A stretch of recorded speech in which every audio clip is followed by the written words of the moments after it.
arrived in Tokyo on Sunday. The president will hold talks with Japan's emperor and Japanese Prime Minister Shinzo Abe to bolster bilateral relations between the two countries.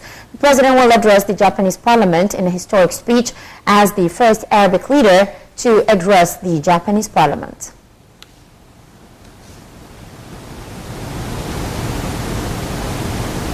In Kazakhstan, President Abdel Fattah el-Sisi praised the role of the Nazarbayev University in enriching culture and science. In his speech at the university headquarters in the Kazakh capital, Astana, the president hailed the existing cultural and academic cooperation between Egypt and Kazakhstan. The head of state called for unity in order to combat terrorism and extremism. Earlier, President el-Sisi met with Kazakh Prime Minister Karim Masimov. Presidential spokesman Ambassador Ala Yusuf said that the Kazakh premier praised his country's relations with Egypt.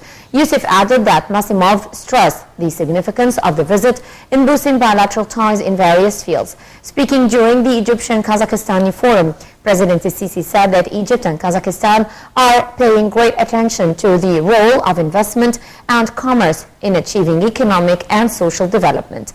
The president pointed out to the role that should be played by Egyptian and Kazakhstani companies to increase investments between the two countries. The president also visited the Kazakh National Museum and signed its Golden Book.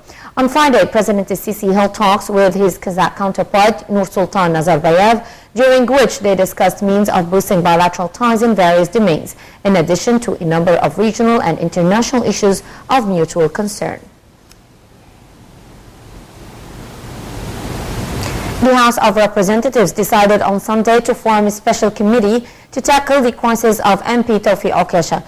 Meanwhile, the House of Representatives continued to tackle the report presented by the committee concerned with preparing the law regulating the parliament. On Sunday, the House of Representatives will discuss the articles from 24 to 140.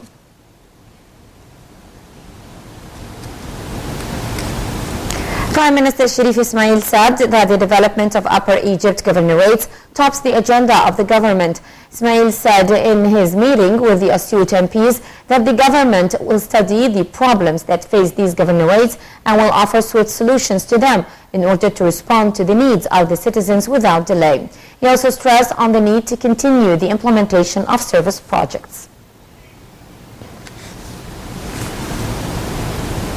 Egypt offered urgent food aids to 100,000 Ethiopians in drought-stricken areas in the eastern of the country through International Food Aid Program. This came in a ceremony held in the Ethiopian capital Addis Ababa with the presence of Egyptian Ambassador Hazem Fahmy, who pointed out that Egyptian aids aim at lifting the sufferings of the Ethiopian people. He added that they also carry a message of support and integration between the two countries.